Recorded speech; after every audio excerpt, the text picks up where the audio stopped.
Halo Sobat Pembelajar, berjumpa lagi dalam podcastku, Pengetahuan dalam Genggamanku.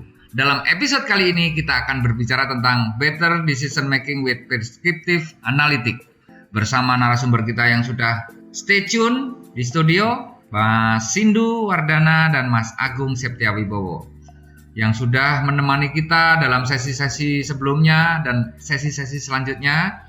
Semoga ilmunya menjadi berkah buat kita semua. Amin. Nah, kita mulai sesi ini dengan satu pertanyaan simpel. Apa sih prescriptive analytics itu, Mas? Oke. Jadi kalau prescriptive analytics itu sebenarnya adalah apa ya? Kalau saya simpelnya gini, itu adalah predictive analytics gitu ya. Tetapi kemudian dikombinasikan dengan suatu logika atau algoritma gitu ya, yang mengkombinasikan antara business rules gitu ya, kemudian aturan lain, sehingga itu kemudian nggak hanya jadi prediktif tapi bisa menentukan langkah apa yang harus kita lakukan selanjutnya gitu. Jadi itu adalah semacam kita bilang decision support system gitu ya. Kita bisa mendapatkan suatu ini loh yang harus diambil dari suatu sistem tersebut yang awalnya dari prediktif sih sebenarnya awalnya.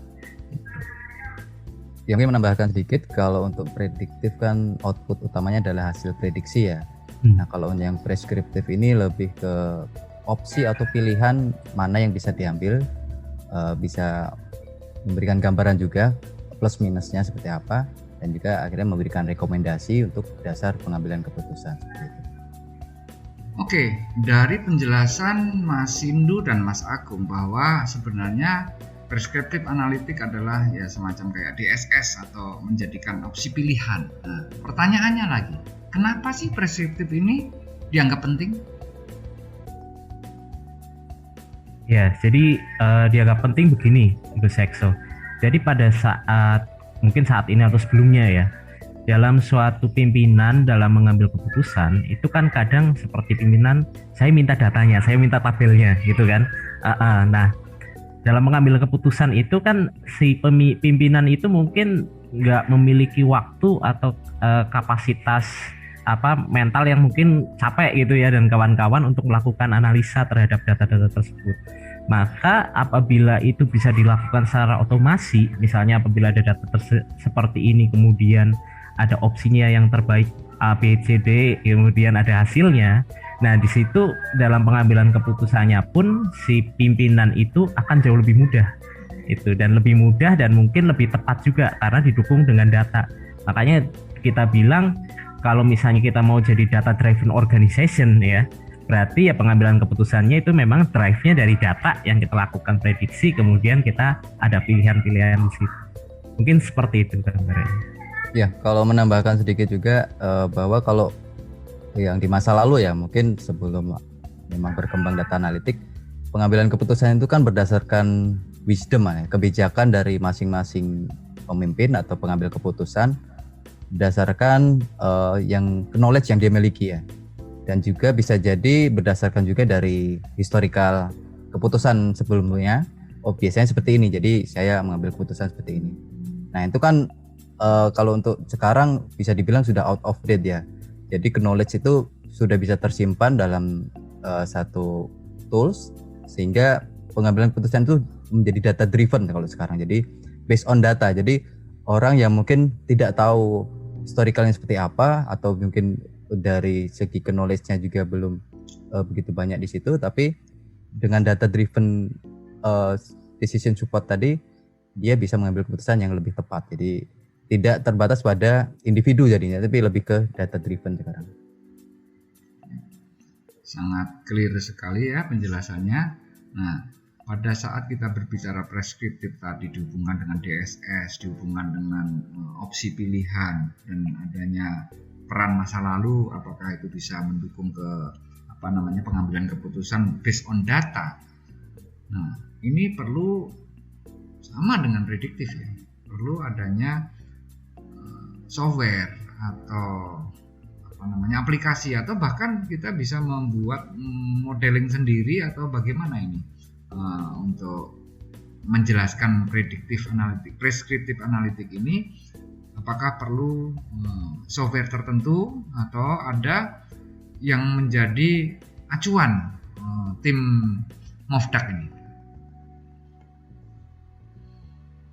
Ya, mungkin kalau dari saya mengambil contoh ini juga yang kita sampaikan juga di bootcamp kemarin teman-teman. Jadi kalau untuk preskriptif analitik ini sebenarnya base-nya juga dari statistik juga ya Pak. Jadi ada yang pakai pendekatan dari mathematical programming, persamaan linear matematika.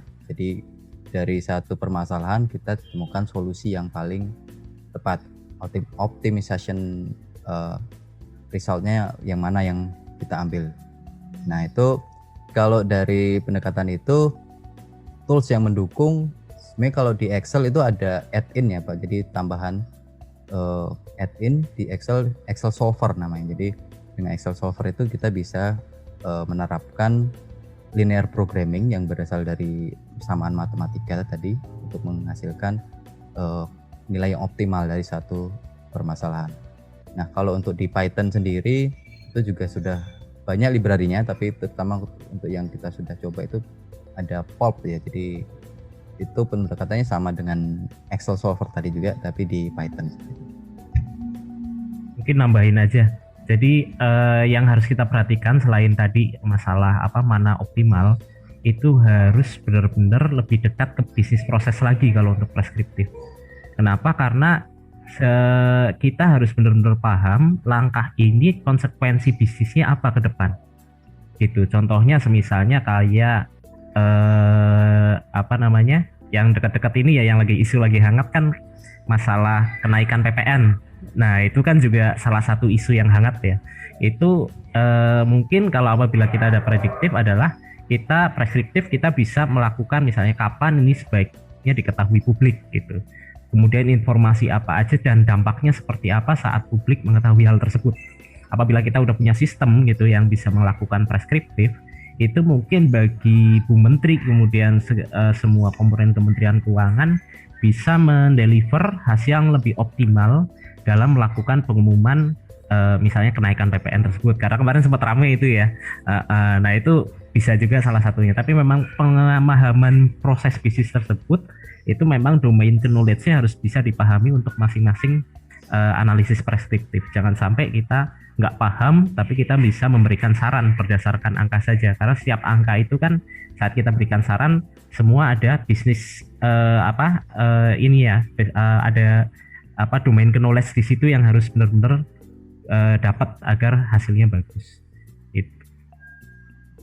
Ya, luar biasa ya. Jadi intinya pada saat kita berbicara preskriptif tadi, tentunya kita harus mengetahui yang namanya MPLP istilahnya Mas Agung ya, Mathematical Programming dan Linear Programming. Ya kan, area bisnis analitik ini ya, yang bertujuan untuk menemukan solusi atau nilai optimal yang paling efisien gitu kan ya, dalam menggunakan sumber daya. Nah tentunya ini dihubungkan dengan apa yang disampaikan oleh Mas Sindu tentang di bisnis prosesnya sendiri dihubungkan ke sana.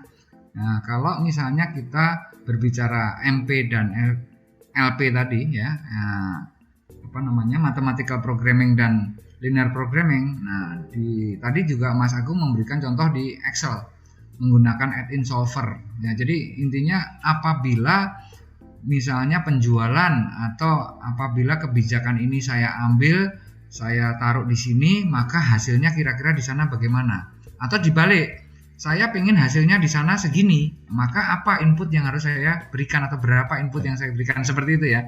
Nah, tentunya itu merupakan model yang bolak-balik yang akhirnya menjadi satu teknik dalam pemilihan atau opsi pilihan dengan sumber daya yang sangat terbatas. Kalau kita berbicara ini kan karena sumber daya kita terbatas. Kalau sumber daya kita unlimited, wis lah mau apa aja beres urusannya kan itu ya. Jadi artinya bagaimana kita dengan sumber daya yang terbatas kita bisa menghasilkan nilai yang optimal dan efisien serta efektif.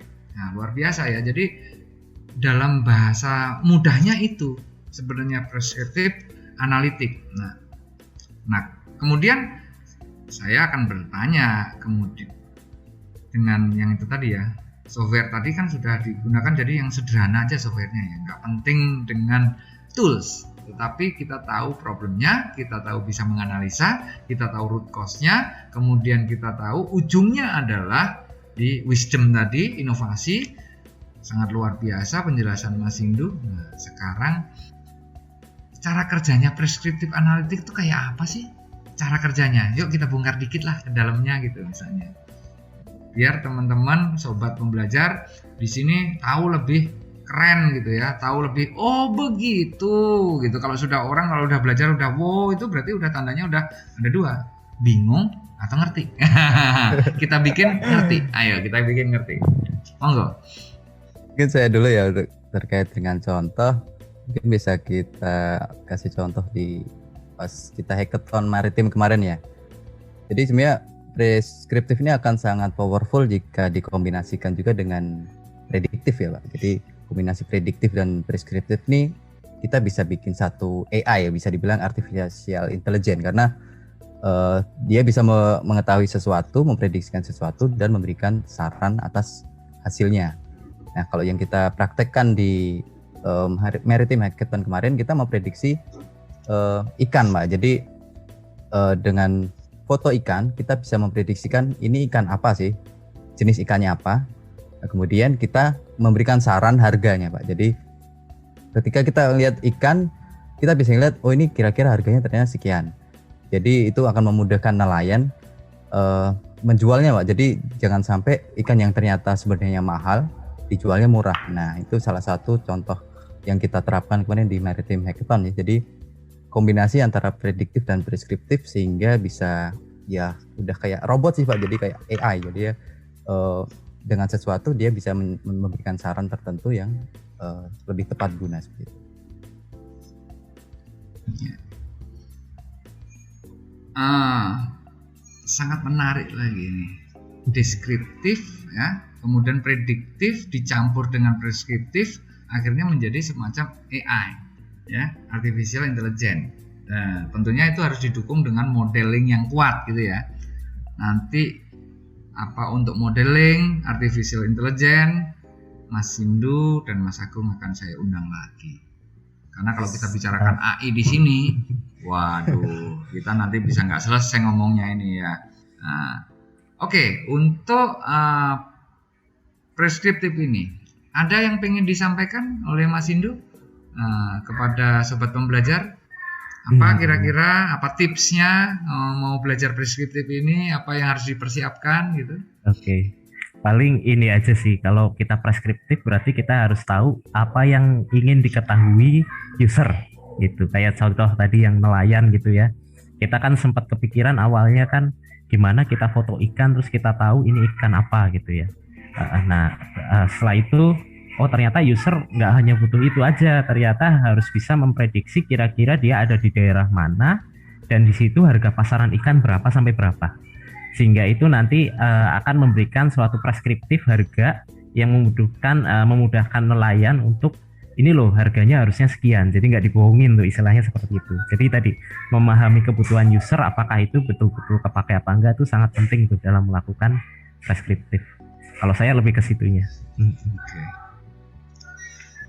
Memahami keinginan user. Berarti saya ngebayangin begini ya, kalau kita menemukan sesuatu.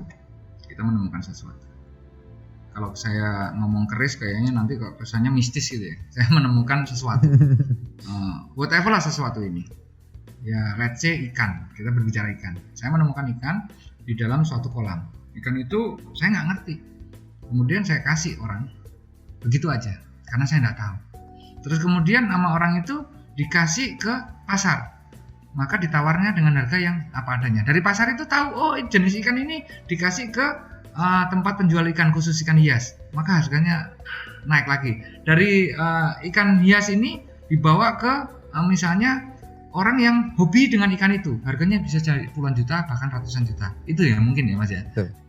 Karena kita nggak tahu, maka sesuatu yang nilainya besar tadi menjadi nggak bernilai, atau sebaliknya kalau kita tahu maka kita bisa langsung bawa ke tadi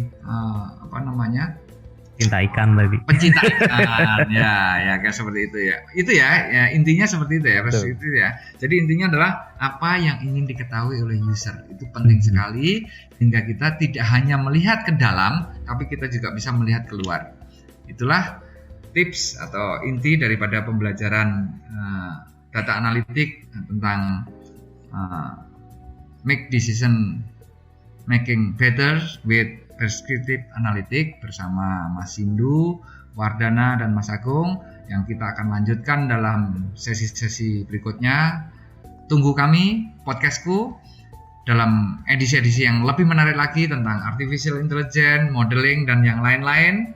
Terima kasih, terus saja ikuti seri data analitik yang akan terus kita rilis terus dan terus. Sampai jumpa di seri berikutnya. Salam dari kami, tim podcastku, pengetahuan dalam genggaman.